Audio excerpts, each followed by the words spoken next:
नमस्कार, मैं हूं दीपक। हेलो नेताजी के इस यूट्यूब चैनल पर आपका स्वागत है। आज हम बात करना चाहते हैं जो अभी हाल के असेंबली इलेक्शन हुए हैं उसके बाद के सिनेरियो पर। बंगाल में जो भाजपा की इतनी बड़ी जीत हुई है उससे पूरे देश में भाजपा में या भाजपा समर्थक लोगों में खुशी का माहौल है। असम की जीत ने उस मज़े को और बड़ा कर दिया है। लेकिन मुझे लगता है कि तमिलनाडु में जो हुआ है वहाँ भाजपा की जो करारी हार हुई है उसे खलिश ज़रूर जो भाजपा की टॉप लीडरशिप है, चाहे वो अमित शाह हों या फिर मोदी जी हों, ये खलिश उनके मन में ज़रूर रही होगी कि आखिर ऐसा क्यों हो गया। क्योंकि वो मान के चल रहे थे कि वहाँ अन्ना वाला AIDMK के साथ जो उनका गठबंधन है वो DMK को हरा देगा और बहुत आसानी से वहाँ पर सत्ता में आ जाएगा। लेकिन एक नई ताकत विजय थलपति की आई और उसके बाद उसके तूफ़ान तो कहना नहीं ठीक नहीं है, क्योंकि अगर तूफ़ान होता तो उनकी सीटें 125 से 130 या 40 के आसपास आनी चाहिए थी। लेकिन उनकी काफ़ी बड़ी जीत हुई है जिसमें उनको 108 सीटें मिली हैं। उसके बाद DMK और AIDMK दोनों का सपना चूर हो गया है। उसके साथ BJP का जो खुद का सपना है वहाँ पर अपने हाथ या पैर फैलाने का, वो पूरी तरह अभी फ़िलहाल 5 या 10 साल के लिए तो उनका चूर चूर हो गया है। BJP को जो मेरा मानना है कि सोचना चाहिए था, विचार करना चाहिए था कि क्या AIADMK की शर्तों पर उनके साथ जो उनका पैक्ट हुआ है, क्या उससे उनको कुछ फ़ायदा हुआ है या नहीं हुआ है। सोशल मीडिया पर पिछले 5 सालों से हम लोग देखते आ रहे थे कि अन्ना मलाई जो है उनकी पॉपुलैरिटी काफ़ी ज़्यादा थी और BJP को एक काफ़ी एज वहाँ मिल भी रहा था और लोग उनको बहुत पसंद भी करते थे। जिस तरह से लोग उनकी तरफ आकृष्ट हो रहे थे, नेशनल मीडिया, स्टेट मीडिया या बाकी लोग जिस तरह से वो अपने आप को प्रेजेंट कर रहे थे या जिस तरह से उनकी सभाओं में भीड़ जुट रही थी तो उसे देखकर तो ऐसा ही लगता था कि वहाँ पर उनका प्रभाव काफ़ी तेज़ी से बढ़ रहा है। तो मुझे लगता है कि भाजपा को AIDMK के साथ पैक्ट नहीं करना चाहिए था और खुद ही अपने दम पर वहाँ पर इस लड़ाई को लड़ना चाहिए था, जैसे कि उन्होंने वेस्ट बंगाल में किया था।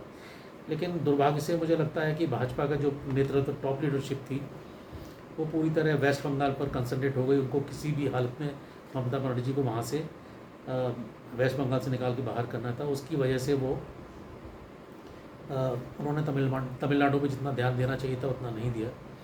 और जो BJP के पक्ष में या BJP के हिंदुत्व की लहर के पक्ष में जो माहौल वहाँ बना हुआ था उस और जो एंटी DMK जो माहौल बना हुआ था, जो कि स्टालिन या उनके बेटे ने उदयनिधि ने जो वहाँ गाली गुप्ता किया था सनातन के बारे में, उसके बाद जो उनके खिलाफ़ माहौल था वो सारी जो उनके खिलाफ़ एंटी जो माहौल था उसका सारा फ़ायदा विजय उठा के ले गए और विजय की जीत हो गई। क्योंकि मुझे लगता है वहाँ का जो आम नागरिक था उसको लगा कि इस टाइम विजय ही इनको हरा सकते हैं और लिहाजा वो सारा जो श्रेय था वो विजय के खाते में चला गया। लेकिन हमको यहाँ नहीं भूलना चाहिए था कि अन्ना मलाई वहाँ पर बहुत बहुत ज़्यादा पॉपुलर हैं। उनको जिस तरह से साइडलाइन किया गया उसको जो राष्ट्रवादी लोग थे, चाहे वो तमिलनाडु में हों या तमिलनाडु के बाहर हों, उन्होंने भी इसको पसंद नहीं किया था। अन्ना मलाई को की जो क्षमताएं हैं बहुत ज़्यादा हैं, बहुत पॉपुलर हैं, बहुत समझदार हैं, राष्ट्रवादी हैं। और मेरे ख्याल से हमारे दर्शकों को सबको पता ही होगा कि 2011 में उनका सिलेक्शन हुआ था और वो BTech उन्होंने मैकेनिकल इंजीनियरिंग से किया हुआ। काफ़ी पढ़े लिखे हैं, काफ़ी समझदार हैं, देश की बात को समझते हैं, भारत को काफ़ी आगे ले जाना चाहते हैं उनकी बातों से, जैसा कि हमको लगता रहा है। उनको भाजपा को सपोर्ट करना चाहिए था। मैं ये नहीं कहता कि उन्होंने सपोर्ट नहीं किया। मोदी जी ने और अमित शाह से उनके काफ़ी अच्छे संबंध हैं, वो दोनों लोग काफ़ी उनको पसंद भी करते हैं।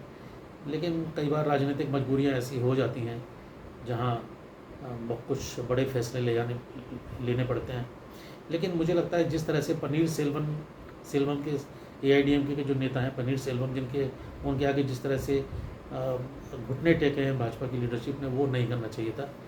और पन्नीर सेल्वम का तर्क ये था कि वो जिस जाति से आते हैं उसी जाति से ही अन्नामलाई भी आते हैं। गाउंडर जो जाति है वहाँ की, जो पिछड़ा समाज है, दोनों एक ही जाति से आते हैं। पन्नीर सेल्वम को ये लगता था कि अगर अन्नामलाई को भाजपा आगे करेगी तो उनका जो वोट बैंक है वहाँ उनकी जो ताकत है वो कम होगी। यहाँ बीजेपी को उनके सामने कोई कंप्रोमाइज़ नहीं करना चाहिए था और पूरी ताकत के साथ, ठीक है, AIDM के आती तब भी ठीक था, नहीं आती तब भी ठीक था। बीजेपी का जो परसेंटेज ऑफ वोट है वो लगभग 3.6% था लोकसभा के इलेक्शन में। और पिछली जो विधानसभा इलेक्शन हुए थे 2021 में, उस टाइम उनका जो परसेंटेज वोट था वो 2.6% था। अब की बार 2.97% हुआ है, बहुत मामूली सी बढ़त आई है। लेकिन समझा जा रहा था कि जैसा कि कुछ पत्रकार भी बताते थे, कुछ सर्वे भी हुए थे, उनके हिसाब से अंदाज़ा ये लगाया जा रहा था कि भाजपा का जो परसेंटेज ऑफ वोट है इस इलेक्शन में 2026 में वो करीब 10 या 11% करीब होना चाहिए। लेकिन इस इलेक्शन के बाद अन्नामलाई के जो भाजपा की लीडरशिप से हटने के बाद उनको कहते हैं प्रदेश अध्यक्ष के पद से भी हटा दिया गया, जो मेरे हिसाब से निहायत ही गलत कदम था। इस तरह से कंप्रोमाइज़ करने की कोई भाजपा को ज़रूरत नहीं थी। तमिलनाडु भी एक बहुत इम्पोर्टेंट स्टेट है, वहाँ भाजपा को आना बहुत ज़्यादा ज़रूरी है। अगर आना है तो मुझे लगता है कि अन्नामलाई को बीजेपी को दोबारा वहाँ लेके आना चाहिए, या अगर संभव है तो केंद्रीय मंत्रिमंडल में उनको कुछ बेहतर पोस्ट भी उनको देने की ज़रूरत है, या राज्यसभा से उनको लेके आना चाहिए। और उनके अंदर बहुत क्षमताएं बहुत ज़्यादा हैं, और मैं उनको सिर्फ एक तमिलनाडु के नेता के रूप में नहीं देखता। उनकी जो व्यक्तित्व है उनका, या जो उनकी पर्सनैलिटी है, या जो उनकी क्षमताएं हैं, जो उनकी एजुकेशन है, और जिस तरह से राष्ट्रवाद के मुद्दे पर वो बिल्कुल क्लियर हैं कि उनको क्या करना है, उसके हिसाब से मुझे लगता है कि भारत में जो दक्षिण की तरफ से जो आने वाला नेतृत्व है भाजपा में, वो उसमें बहुत ही इम्पोर्टेंट रोल अदा कर सकते हैं। और जिस एज ग्रुप में वो आते हैं, अभी कोई दक्षिण में इतना बड़ा कोई जो बीजेपी का इतना बड़ा कोई नेता है भी नहीं। अन्नामलाई की पॉपुलरिटी से दक्षिण में ही नहीं है, अन्नामलाई की पॉपुलरिटी उत्तर भारत में ही बहुत ज़्यादा है। तो मुझे लगता है कि भाजपा को उनका जो सामर्थ्य है, या उनकी जो उनकी निष्ठा है, उसका पूरा फ़ायदा उठाना चाहिए और उनको आगे लेके आना चाहिए। संभावनाएं बहुत ज़्यादा हैं, और आज की तारीख में जो राजनीतिक घटनाक्रम वहाँ पर हुआ है, विजय की जो पार्टी है कहते हैं टीवी के, उसको मात्र 119 सीटों का समर्थन है, जिसमें 118 की मेजोरिटी होती है। मैं इस सरकार का बहुत लंबा भविष्य अभी नहीं देखता। मुझे लगता है 2 या 2.5 साल या 3 साल ज़्यादा से ज़्यादा, क्योंकि कांग्रेस जैसी पार्टी है जो कभी भी किसी का साथ छोड़ सकती है। जब वो DMK का साथ छोड़ सकती है, 40 साल पुराना 50 साल पुराना उनका संबंध था, जब उनको छोड़ सकती है तो विजय को भी वो कभी भी छोड़ के बाहर आ सकती है, या बाकी जो पार्टियां हैं वो भी छोड़ के जा सकती हैं। तो विजय बिल्कुल इस वक्त तलवार की धार पर चल रहे हैं। आगे क्या होगा पता नहीं, लेकिन उनका जो कदम जिस तरह से उन्होंने किया है, या वो दिखाने की कोशिश कर रहे हैं, देखते हैं। उनको शुभकामनाएं हैं उनके अच्छे भविष्य के लिए।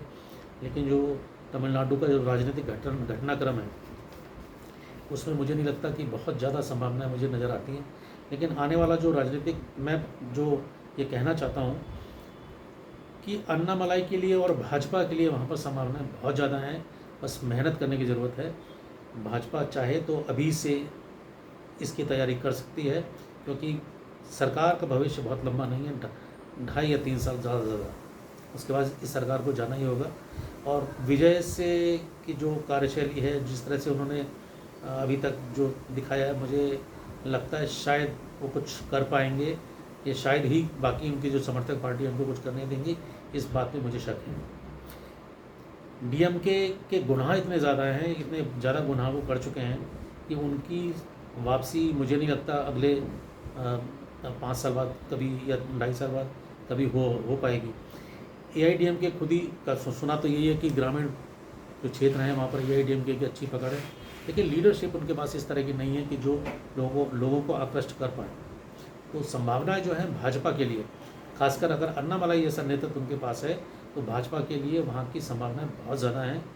भाजपा को समझदारी के साथ कुछ कदम उठाने चाहिए और अन्नामलाई को आगे लेकर उनको पूरा सपोर्ट करना चाहिए। अन्नामलाई हमको नहीं भूलना चाहिए, सोशल मीडिया पे भी बहुत ज़्यादा पॉपुलर हैं।